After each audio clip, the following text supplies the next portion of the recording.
na umoja ambao sasa uko katika taifa letu. For a long time we have been a bitterly divided nation.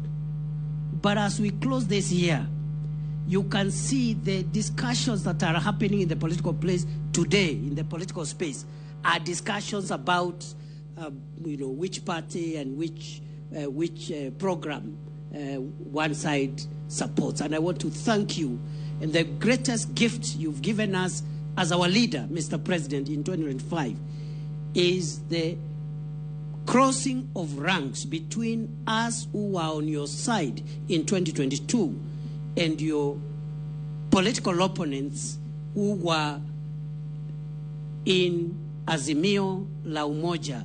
Because now Kenya has a broader political space, and that has helped us to forge national unity and even to heavy lift some of the difficult development programs that have always been difficult to uplift because of a divisive political rhetoric. The housing program, the health program would not have been possible without the support of our brothers and sisters who have joined us to form the broad-based administration which you lead.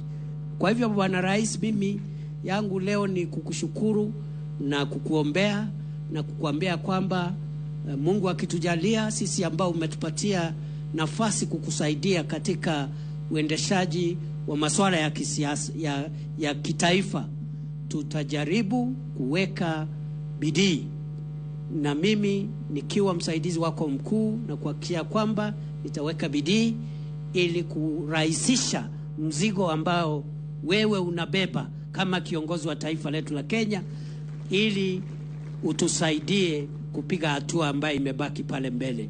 And therefore, Mr. President, I am a grateful Kenyan today, and I am a grateful Deputy President, because I have seen our country make important strides in the last few years, and especially in 2025.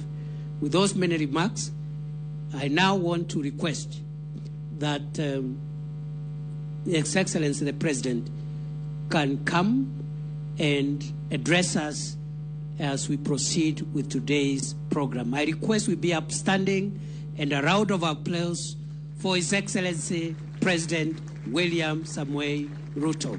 Thank you very much, Mr. President.